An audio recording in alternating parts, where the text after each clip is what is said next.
Столицей Елюзань называли давно. В советское время даже в официальных документах село именовали столицей трезвости в РСФСР. Во времена Горбачевского сухого закона сюда привозили чиновников-функционеров, и местные жители делились успешным опытом борьбы с пьянством. Правда, опыт для атеистической страны был неприемлем. Может быть, поэтому «Зеленого змея» в СССР победить так и не удалось. И сегодня в магазинах села мы не нашли спиртного. Хотя любому бизнесмену известно, что торговля алкоголем и сигаретами приносит неплохую прибыль. Продавать это им не позволяет совесть, да и спроса нет. У нас нет Елюзани. Вы видели хоть одного подростка, который тащит за горло бутылку пива или вина? И сигаретами не видели. Понимаете, в чем дело? У елюзанского бизнесмена Исляма Хаджи Дибердеева кафе расположено за границей села, на трассе. Но и здесь те же самые правила. Проезжающие клиенты не перестают удивляться отсутствию известных товаров. Все равно решили отказаться, там нам и этого хватает, как сказать, баракат. Этого достаточно. У нас из-за того, что, может, нет спиртные и сигарет, у нас свои клиенты есть, которые именно приходят и рады, что у нас нет спиртных. Свой ресторан открыла и семья Бибарсовых. В основном красивый банкетный зал, оформленный в исламском стиле, предназначен для проведения свадебных торжеств. А свадеб в Елюзане проходит много. Такое торжественное событие, как принято у татар, отмечают широко и весело. Приглашают много гостей, родственников и соседей. Однако, несмотря на это, формат мероприятия не предусматривает распитие спиртных напитков. Да и женщины с мужчинами на празднике сидят раздельно. Все как положено в исламе. У нас это не новое в селе, уже давно большинство свадеб проходит без алкогольных напитков. Бывают, конечно, единицы, но альхамдулилля, у нас сейчас с этим нет проблем. Иншаллах, надеемся, что клиентов от этого не убавится.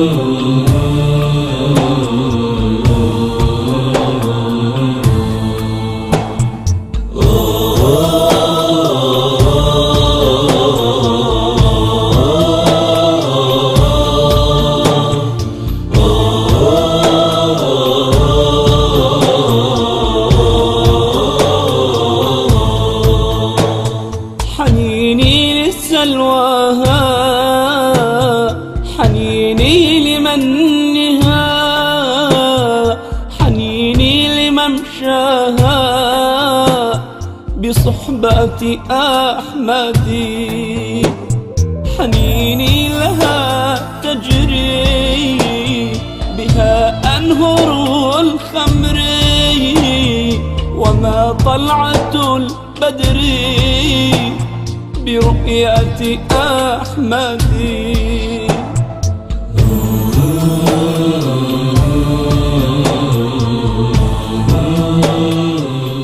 Над селом возвышается 9 минаретов. Именно столько мечетей в Средней Елюзане. Кстати, во время молитвы в каждой из них всегда людно. Джума намаз посещает большинство мужского населения Елюзани. К слову сказать, в селе официальный выходной не воскресенье, а именно пятница.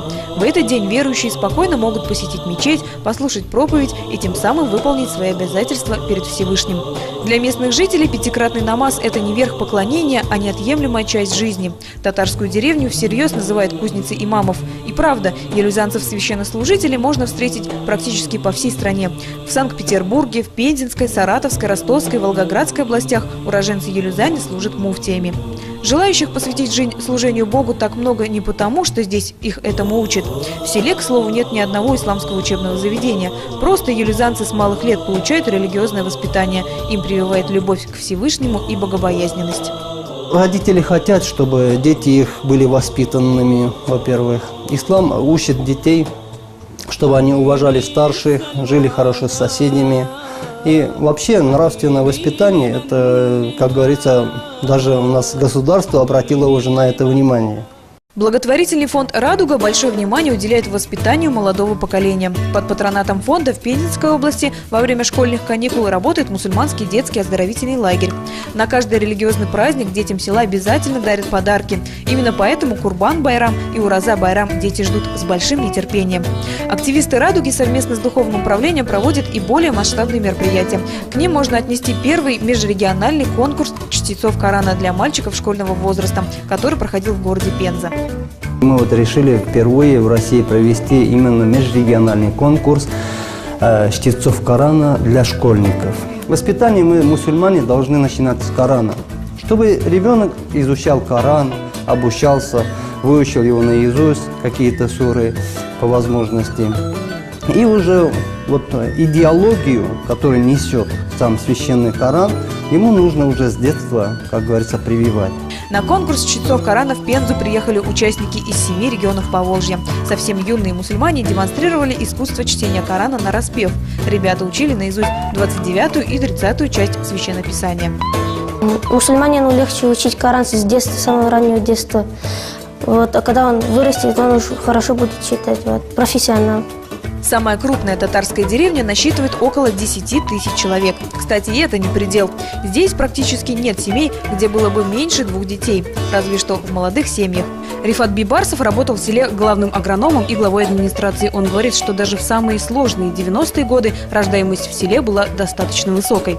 Средняя Елюзань развивалась и в те сложные годы. Но самым неизменным показателем за все время был и остается показатель разводов. По-прежнему семьи распадаются здесь весьма редко. У нас разводов на 100 браков было практически 1 развод только в год. Таких показателей, наверное, в России это нигде нет. Но и сейчас небольшой показатель. Все дело, считает Рифат Бибарсов, в преобладании религиозного воспитания, а также немалое значение имеет и высокий уровень жизни населения. Возможно, именно поэтому молодежь не стремится покидать родное село, так как это происходит в остальных российских деревнях.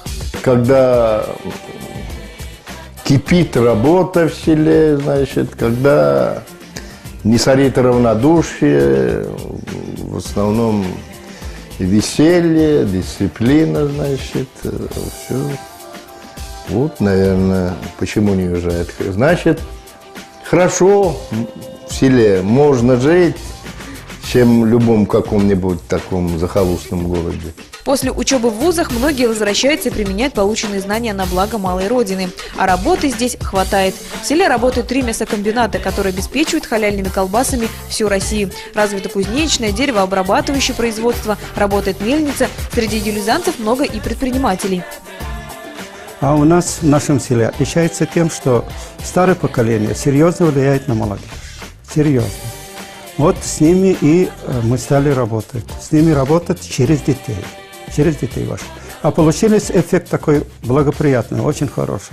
Не так давно, после 10 лет обучения в Саудовской Аравии, Сирии, а затем в Ливане, вернулся к родителям магистр наук, специалист в области исламского права Ислям Хаджи Дашкин. Ислям Хаджи знает весь Коран наизусть, он хафиз Корана. Ислям Хаджи написал диссертационную работу. 2-томный труд будет издан большим тиражом в арабских странах. Исламский ученый мог бы остаться за границей или преподавать в российских вузах. На вопрос, почему он решил вернуться домой, Ислям отвечает, не задумываясь. Во-первых, здесь мои родители, здесь мои родные, близкие, и село тоже очень большое. И у нас в Пензенской области тоже очень много сел, которые нуждаются вот именно в грамотных людях, которые могут преподавать, которые могут заниматься общественной деятельностью. Иншаллах, если это будет угодно Аллаху, может у нас откроется медресе здесь у нас, хотя бы для Пензенской области. И надеюсь, что я буду там преподавать. Жажда получать знания о своей вере у елюзанцев, похоже, в крови. В мечетях проходят уроки. Занятия посещают уважаемые старцы, молодые ребята и даже 5-летние дети. Бисмиллахир-рахманир-рахим. Фи кулубихим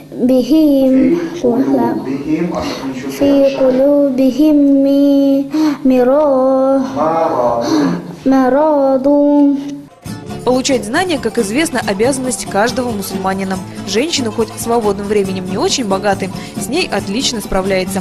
В учебных классах женского исламского центра пусто не бывает. Здесь отдельно от мужчин представительницы прекрасного пола учатся читать Коран и просто в неформальной обстановке проводят свободное время. А женщины старшего поколения внимательно присматриваются к юным девушкам, возможно, к их будущим невесткам. Люди такого пожилого возраста ищут, может, себе снох, может, эти такие возможности здесь есть. Все равно же, как бы, сыновьям они предлагают. Ну, это, конечно, решает Аллах Тааля. кем там.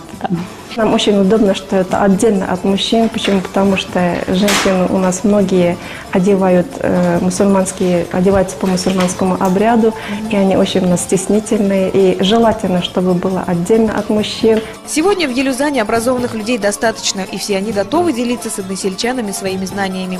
Сегодня в селе работают 2 средние школы, а всего полвека назад все было совсем по-другому. Аббяс Скуряев – заслуженный учитель России, преподаватель физики, окончил физико-математический факультет Пензенского института и сразу же вернулся в родное село, чтобы передавать свои знания подрастающему поколению.